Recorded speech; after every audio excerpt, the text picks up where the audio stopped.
मलाई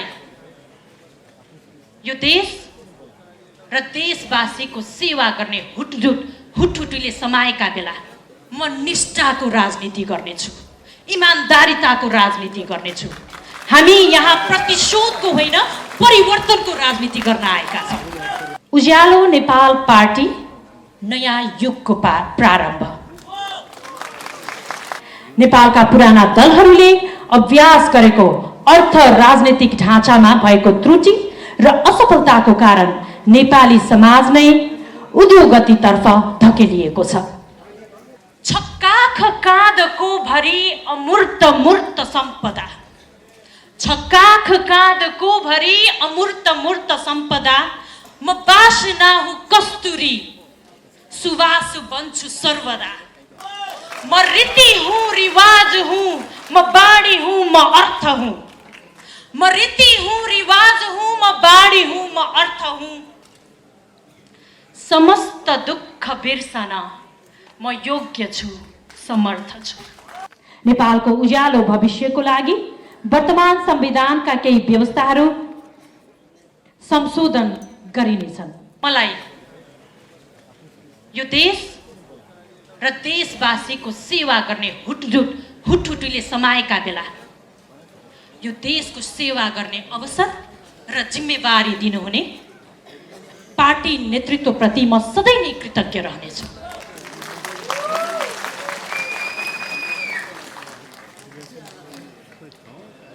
मेरो ऊर्जा बढाइरहनुहुने मेरा शुभेच्छुक, मेरो परिवार र साथीभाइप्रति म सधैँ नै आभारी रहनेछु। र यो मञ्चमा उज्यालो नेपाल पार्टीको केन्द्रीय सदस्यको रूपमा उभिरहँदा म यहाँहरूमा एउटा प्रण गर्न चाहन्छु। म निष्ठाको राजनीति गर्नेछु, इमानदारिताको राजनीति गर्नेछु। हामी यहाँ प्रतिशोधको होइन परिवर्तनको राजनीति गर्न आएका छौँ। कलाकार हुँ। मेरो व्यक्तिगत मन्तव्य टुङ्ग्याउनु पूर्व कलाकार गीतकार माधव चौलागाईको केही पंक्तिहरू यहाँहरू समक्ष जोड्न चाहे।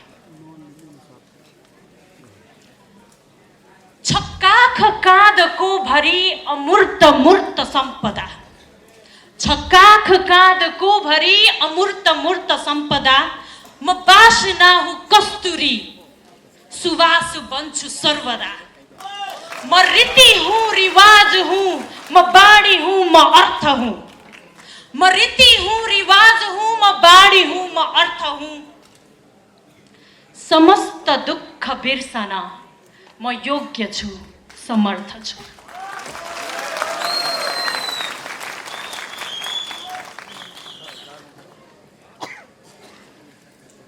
भाद्र 24 र 23 गतेको दिन यो देशमा भएको विभत्स पर्वलाई सम्झिनु भयो भने मलाई विश्वास छ तपाईलाई पनि देश निर्माणको यो महाअभियानमा जोडिन मन लाग्नेछ।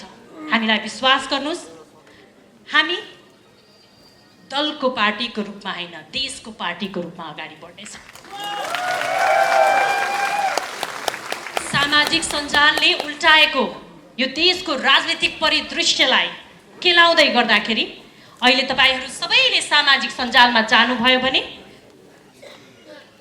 धेरैले एउटै कमेन्ट गरेको पाउँछु म। खुद्रे व्यापार जस्तो यति धेरै राजनीतिक दल किन चाहियो, दर्ता किन गर्नु पर्यो? महोदय, हामी धन्य छौँ। यो देशमा लोकतन्त्र जीवितै छ, गणतन्त्र जीवितै छ। गणतन्त्र छ र त हामीले अस्तित्वको आवाज निर्धक्क उठाउन पाइरहेका छौँ। होइन भने त दमनकारीहरूले हामीलाई चुप लगाउन अनेकौं उपाय गरिरहेका छन्।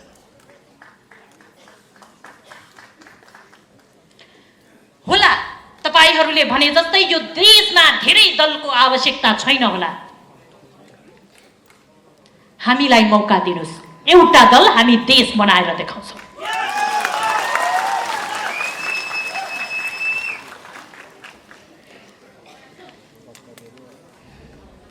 मनमा धेरै कुराहरू उठेका छन्। देश प्रेमले भाव विह्वल भएको छु म। यही प्रेमलाई संस्थागत गर्नका निमित्त मैले सक्रिय राजनीतिमा आउने निधो गरेँ र म फेरि पनि सोध्छु तपाईँ किन आउनु हुँदैन राजनीतिमा?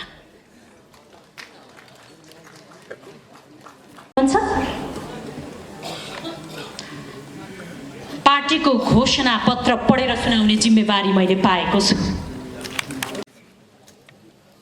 उज्यालो नेपाल पार्टी नयाँ युगको प्रारम्भ।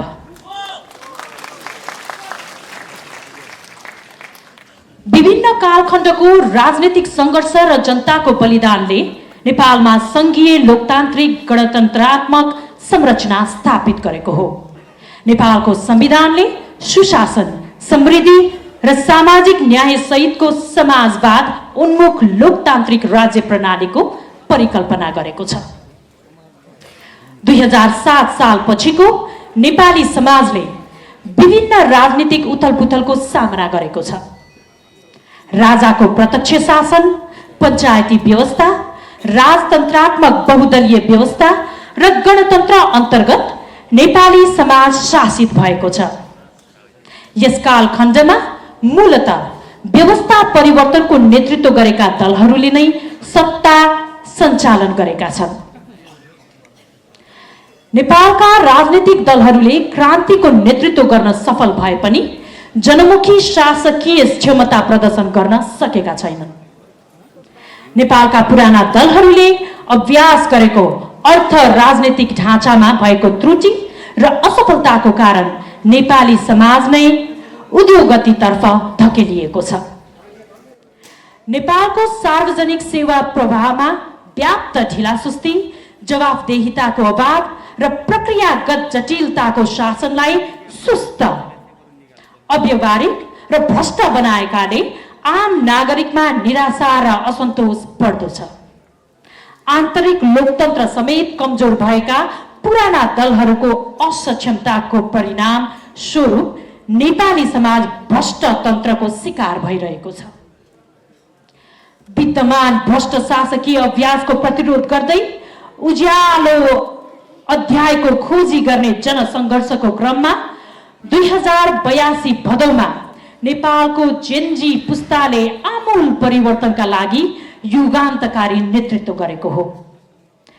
जेनजी पुस्ताको आन्दोलन विगतका ऐतिहासिक जनसङ्घर्षकै श्रृङ्खला हो।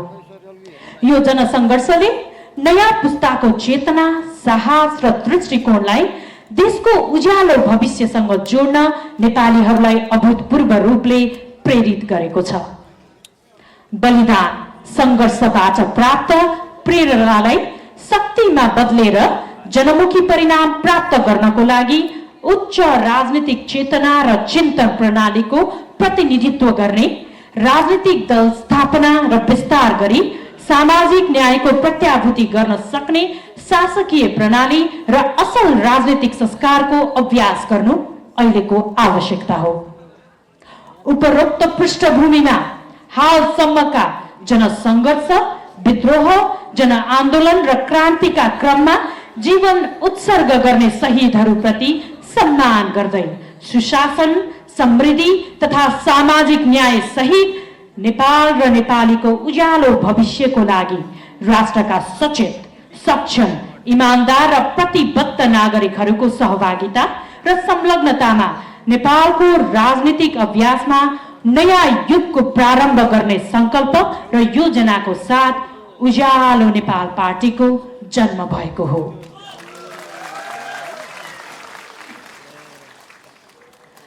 राजनीतिक आदर्श, विचार र मूल्य मान्यता। राजनीतिक आदर्श, विचार र मूल्य मान्यता पार्टी जीवनको आधारभूत पहिचान हुन्। विक्रम सम्वत 2007 सालको आसपासबाट नेपालमा प्रजातन्त्र, लोकतन्त्र, समाजवाद वा साम्यवाद पक्षधर जस्ता सैद्धान्तिक भाष्यको आधारमा राजनीतिक दलको स्थापना र विस्तार भएको देखिन्छ। आफूलाई नयाँ वा फरक दाबी गर्ने कुनै पनि राजनीतिक दलको विशिष्ट पहिचान हुनुपर्छ। गन्तव्यको आधारमा दलहरूको पक्षधारता किचानी गर्ने चलन भए पनि कार्यप्रणाली र व्यवहार एकै प्रकारको देखिँदा नेपाली समाजले दलको पहिचानको सट्टामा परिणामलाई महत्त्व दिन थालेको छ। हाम्रो पार्टी दलहरूको संख्यामा अर्को एउटा अङ्क थप्न अगाडि आएको होइन। नयाँ युगको प्रारम्भ गर्ने संकल्प र योजना सहित जन्मिएको उज्यालो नेपाल पार्टीले दलको पहिचान अनुरूपको व्यवहार प्रदर्शन गरी परिणाममुखी राजनीतिक अभ्यास गर्नेछ। नेपालको सार्वभौमिकता, अखण्डता, स्वतन्त्रता र नागरिक सर्वोच्चता उज्यालो नेपाल पार्टीको मूल राजनीतिक आदर्श हो।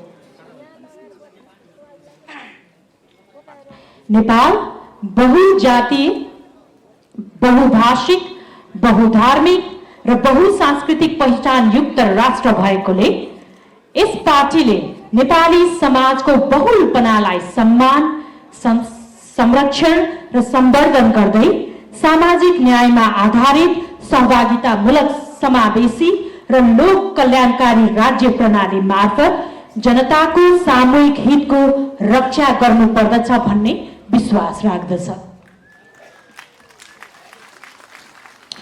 उज्यालो नेपाल पार्टीले नागरिक स्वतन्त्रता, विधिको शासन, आवधिक निर्वाचन, बालिग मताधिकार, स्वतन्त्र न्यायपालिका, मानवाधिकार र प्रेस स्वतन्त्रता जस्ता विश्वव्यापी रूपमा अभ्यास भइरहेका लोकतन्त्रका आधारभूत मूल्य मान्यताहरूलाई स्वीकार गरी उत्कृष्टता, पारदर्शिता र जवाबदेहिताको आधारमा प्रतिस्पर्धाबाट श्रेष्ठता हासिल गर्नेछ। परिणाममुखी सक्रियता, अनुशासित व्यवहार र पारदर्शी जीवनशैली मार्फत पार्टीले नेपाली समाजमा असल राजनीतिक संस्कारको अभ्यास गरी राष्ट्रिय जीवनमा विश्वसनीय एवं उज्यालो मूल्य प्रणाली स्थापित गर्नेछ। उज्यालो नेपाल पार्टी र उत्कृष्टता पर्यायवाची हुनेछ। योग्य र उपयुक्त व्यक्तिलाई उपयुक्त भूमिकामा स्थापित गरिनेछ।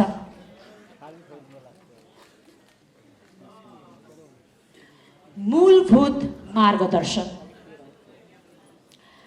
नेपालको संविधानको मूलभूत व्यवस्थालाई आत्मसात गर्दै लोक कल्याणकारी राज्य र उदारवादी अर्थव्यवस्थाको अभ्यास गर्नु उज्यालो नेपाल पार्टीको मूलभूत राजनीतिक र आर्थिक मार्गदर्शन रहनेछ। नेपालको राष्ट्रिय हितको संरक्षण र प्रवर्धन गर्दै सुशासन, सामाजिक न्यायको आधारमा प्रत्येक नागरिकको जीवनलाई समृद्ध बनाउनु पार्टीको प्राथमिक लक्ष्य हुनेछ। पार्टीले नागरिकको घाँस, बाँस, कपास, शिक्षा र स्वास्थ्यको हकलाई राज्यको क्षमता बढाएर अनिवार्य दायित्वको रूपमा ग्रहण गर्नेछ। साथै राज्य, निजी क्षेत्र, सहकारी र समुदाय बीच गतिशील र सन्तुलित साझेदारीमा आधारित समाजवादमुखी आर्थिक प्रणालीको अभ्यास गरिनेछ। अधिकतम स्वदेशी पुँजीलाई परिचालन गर्दै आवश्यकताका क्षेत्रमा विदेशी लगानीलाई आकर्षित गरी आत्मनिर्भर अर्थतन्त्र निर्माणको लागि पार्टीले राजनीतिक शक्ति र सामर्थ्यलाई समर्पित गर्नेछ। राज्यको लगानीलाई औचित्यपूर्ण र परिणाममुखी बनाउनु अपरिहार्य भएकोले नेपालको प्राकृतिक भूगोल र मानवीय भूगोल सुहाउँदो योजनाबद्ध एकीकृत पूर्वाधार निर्माण एवं सामाजिक विकासको प्रणाली स्थापना गरिनेछ। नेपालको प्राकृतिक तथा जैविक विविधता र साधन स्रोतलाई नेपाली जनताको अधिकतम हितमा उपयोग गरिनेछ। प्रारम्भदेखि अविच्छिन्न सार्वभौम सम्पन्न स्वतन्त्र राष्ट्र नेपालको अन्तर्राष्ट्रिय सम्बन्धको ऐतिहासिक विरासतलाई युगौंसम्म कायम राख्नु परराष्ट्र नीतिको निर्देशक पक्ष हुनेछ। नेपालको भौगोलिक अखण्डता, राजनीतिक स्वामित्व र सामरिक स्वायत्तता सुरक्षित राख्दै राष्ट्रिय सहमतिको आधारमा परराष्ट्र नीतिको तर्जुमा र सञ्चालन गरिनेछ। नेपालको हितमा सम्बोधन गर्न दुवै छिमेकीहरूको सम्बन्धलाई आपसी संवेदनशीलतामा हेक्का राखेर विश्वास र सहयोग वृद्धि गर्दै समनिकटता कायम गरिनेछ। विश्वका सबै मित्र राष्ट्रहरूसँग साझा हितका मामलामा सहकार्य गर्दै हाल निर्माणाधीन रहेको नयाँ विश्व व्यवस्थालाई देशको सुरक्षा, आर्थिक विकासको सुनिश्चितता अनुकूल बनाइनेछ। गैर आवासीय नेपालीलाई नेपालमा फर्किन र नेपालमा लगानी गर्न प्रोत्साहित गरिनेछ। एक पटकको नेपाली सधैँको नेपाली भन्ने अवधारणालाई आत्मसात गरिनेछ। राज्य सञ्चालनमा शक्ति पृथकीकरण र शक्ति सन्तुलनको वास्तविक अभ्यास गरिनेछ। उत्कृष्टताको आधारमा राजकीय जिम्मेवारी प्राप्त गर्ने प्रणाली स्थापना गरिनेछ। पार्टीको आन्तरिक जीवन र पार्टी मार्फत राज्य सत्ता सञ्चालन गर्ने क्रममा पारदर्शिता र जवाफदेहितालाई प्रमुख आधार बनाइनेछ। न्याय प्रणालीको विश्वसनीयता सुदृढ गरिनेछ। कानुन सबैलाई सम्मान हुनेछ।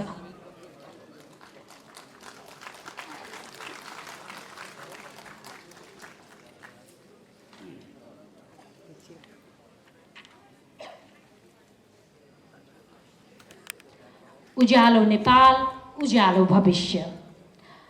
उज्यालो नेपाल पार्टीले संविधानलाई गतिशील दस्तावेजको रूपमा स्वीकार गर्दछ। नेपालको उज्यालो भविष्यको लागि वर्तमान संविधानका केही व्यवस्थाहरू संशोधन गरिनेछन्।